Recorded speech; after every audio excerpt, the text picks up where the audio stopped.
Hello, welcome back to our little farm here in East Texas. I'm Chrissy, and today I'm doing something a little bit different. We have been really busy this week with 4-H, and I thought I might just take a little look at that with you guys and bring you along on a little, it's going to be pretty short, but if you're from America, then no doubt you know all about 4-H, but if you're from somewhere else like me, then you might have no idea, as I had no idea.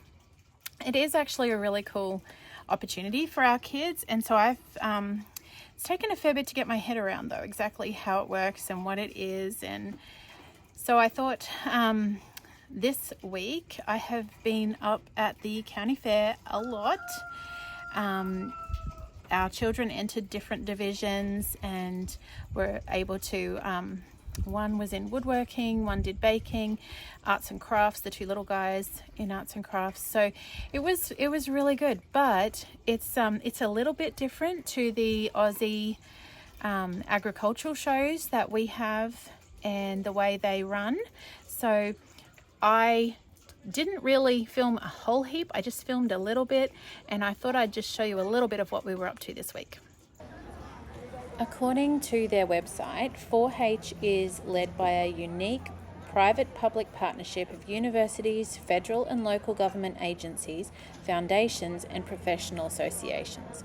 So it is a youth development program that they have here in America, and from what I understand has been around for a very, very long time.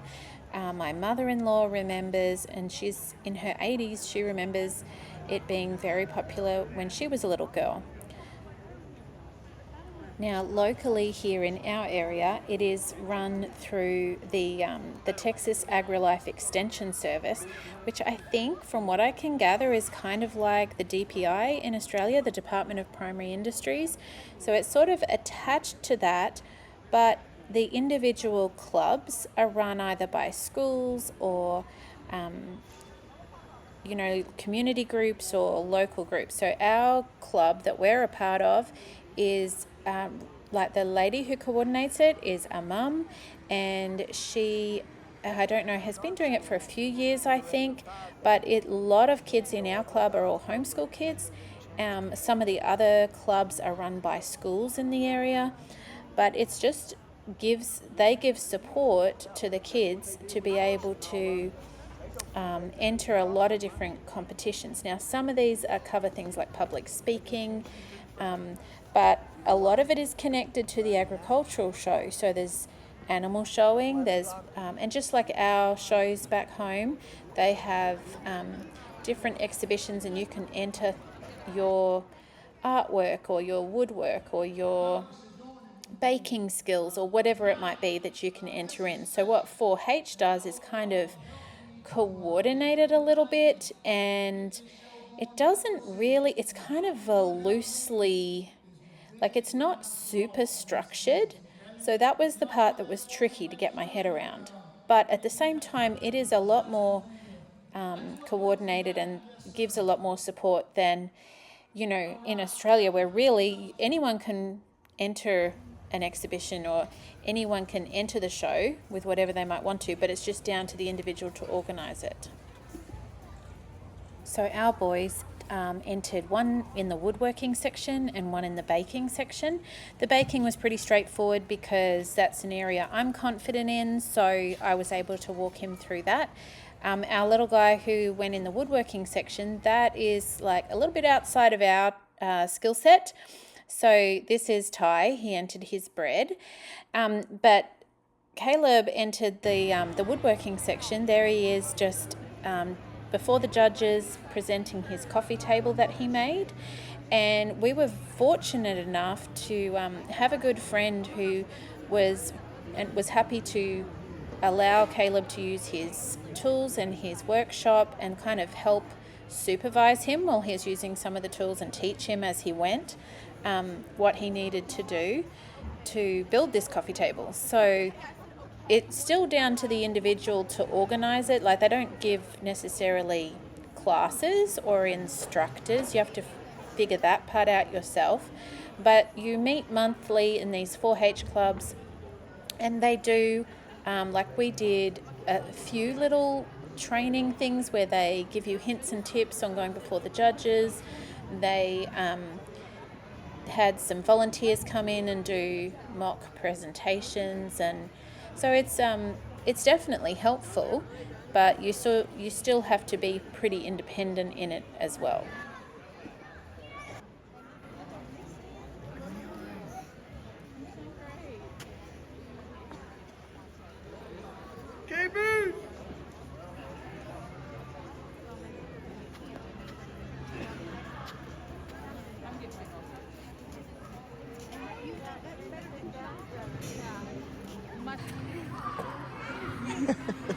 Attention, contestants. How'd it go? If you borrowed a sick I loved it. How was it? I felt so good about it.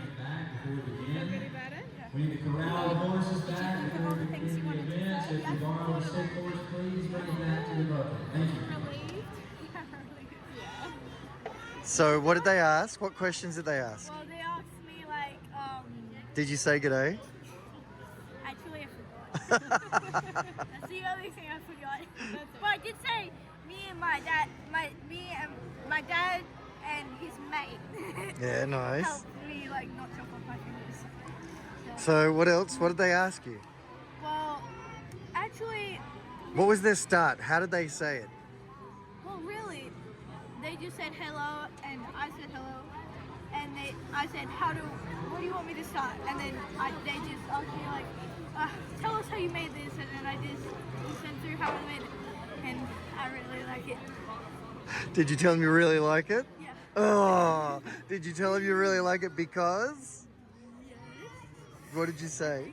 Because I know with their smile on their faces, I know they liked it a bit at least. I think their smiles on their faces said they loved it and they liked you. I'm so proud of you, son. So proud of you. Give me a hug. And I told them where I got the pieces from and everything. Did you tell them how you had to select wood? Yeah. And you told them how you looked at the bad wood and the good wood? Yeah. And I told them my mistakes. They were like fine with my mistakes. They were like, yeah, that's good. Did you tell them how you fixed your mistakes? They're like, how did you fix that nail a bit? And then I'm just like, I cut it, then I hammered it into the wood, and then I glued it, then I sanded it, and then I did a special coat on it. Did they ask you what tools did you learn? No, they didn't actually. I think they just kind of figured that out. Yeah. So what questions did they ask? Oh, not many. They asked me at the end how I did. I put them together and I said I used a nail gun. And I told them, like, as you can see, I did a bit of bad measurements, so I'm going to check twice next time. Yeah. I'm really confident. And what are you going to say to Mr. House? Thank you for helping me. You did great, mate. I am very proud of you.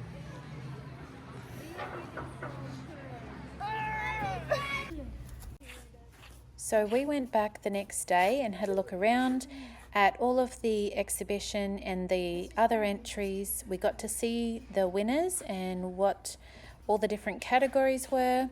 Our boys, I think, did really great for their first ever year. Ty got a commendation on his braiding for his bread, but he didn't place at all. And unfortunately, I really didn't get much footage of Ty because his judging was all in a closed room behind closed doors. We couldn't see anything, but he did a fantastic job. We were really proud of his effort as well.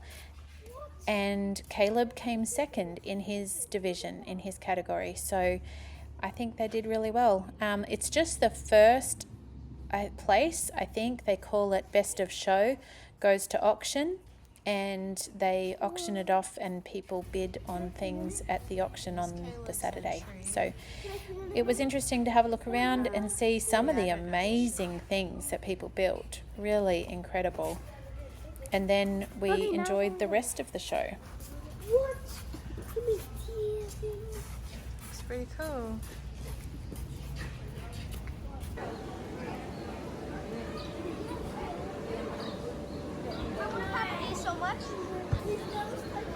Also, we'd like to inform all of our visitors and family. The official fair photographer's website is NicoleHousePhotography.com. Pictures can be downloaded there. Look at them. I have never seen one before. That is so fascinating. Look at his quilts.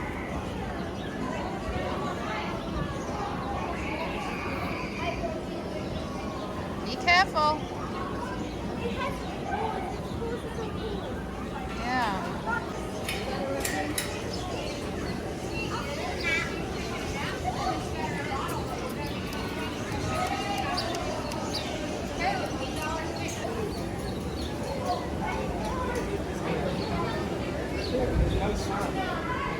Another interesting fact that we learnt about American county fairs is there is no sideshow alley and there were no rides, unlike ag shows back home. So that was interesting. And the kids were a little disappointed there was no rides. But still, we enjoyed our first county fair. We will definitely be back. We learnt a thing or two about what to do, what not to do, and enjoyed the experience. So I hope you enjoyed coming along with us for the day at our local county fair.